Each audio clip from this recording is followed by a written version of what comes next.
చెప్పిన తర్వాత కూడా ఇప్పటి వరకు 42% రిజర్వేషన్ అమలు కాకపోవడానికి సంబంధించినటువంటి అంశంపైన చర్చ జరుగుతుంటే ఒకవైపు ఇప్పుడు అసలు ఇస్తారన్నటువంటి గత ప్రభుత్వంలో ఇస్తారన్నటువంటి రిజర్వేషన్లు కూడా ఇవ్వట్లేదు అనేటువంటిది ప్రస్తుతం హైకోర్టుకు వెళ్ళినట్టుగా తెలుస్తా ఉంది. ఆగమయ్య ప్రస్తుతం ఎన్నికల పైన హైకోర్టులో పిటిషన్ దాఖలు చేశారు.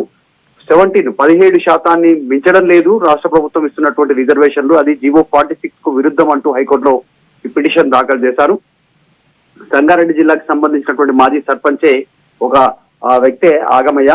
సంగారెడ్డి జిల్లాలో మొత్తం 613 గ్రామ పంచాయతీలు ఉండగా కేవలం 117 స్థానాలకు మాత్రమే బీసీలకు కేటాయించారు అనేటువంటి హైకోర్టుకు పిటిషన్ తరఫున న్యాయవాది తెలియజేసే ప్రయత్నం చేశారు. ప్రస్తుతం పిటిషన్ తరఫున న్యాయవాదులు వీళ్ళు విచారణ రేపటికి వాయిదా వేశారు. ఆల్రెడీ నోటిఫికేషన్ వచ్చింది, 3 దఫాల్లో ఎన్నికలు కొనసాగనున్నాయి.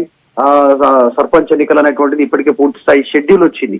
ఈ మూమెంట్ లో వెళ్ళడం బీసీ సంఘాలు వ్యతిరేకిస్తా ఉన్నాయి, ప్రతిపక్షాలు ఆరోపణలు చేస్తా ఉన్నాయి కాంగ్రెస్ పార్టీ పైన. మరి ఈ సిచ్యువేషన్ లో రేపు హైకోర్టు ఏం చెప్పనుంది అనేటువంటిది ఒక బిగ్ సస్పెన్స్ కొనసాగుతా ఉంది. ఏం జరుగుతుందో అనేటువంటిది ఇదంతా ఒకవైపు ఉండగానే ప్రస్తుతం పంచాయతీ ఎన్నికలకు సంబంధించినటువంటి అంశాల్లో అసలు చిత్తశుద్ధి లోపించింది రాష్ట్ర ప్రభుత్వానికి.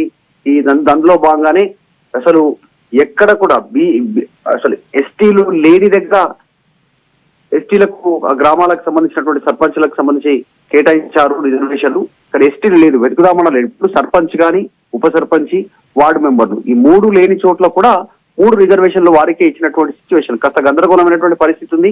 అనేక జిల్లాల్లో మొత్తం 31 జిల్లాల్లో 545 మండలాలు ఉంటే 12,760 గ్రామ పంచాయతీలు ఉన్నాయి.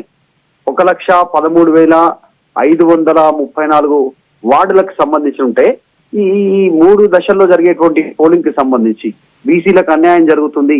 గత ప్రభుత్వంలో ఇచ్చిన 23% కూడా కేటాయించలేకపోతున్నారు, 17% కేటాయించినటువంటి పరిస్థితి. మిగతాదంతా కూడా పార్టీ పరంగా రిజర్వేషన్ ఇస్తామనేటువంటి స్టేట్మెంట్ తో అంత గందరగోళ పరిస్థితి ఉంది. సో ప్రస్తుతానికైతే కన్ఫ్యూజన్. రేపు ఆగమయ్యే పిటిషన్ పైన విచారణ చేయనున్నారు, రేపటికి వాయిదా వేశారు కాబట్టి రేపు ఏం రానుంది అనేటువంటిది కాస్త సందిగ్ధత కొనసాగుతుంది.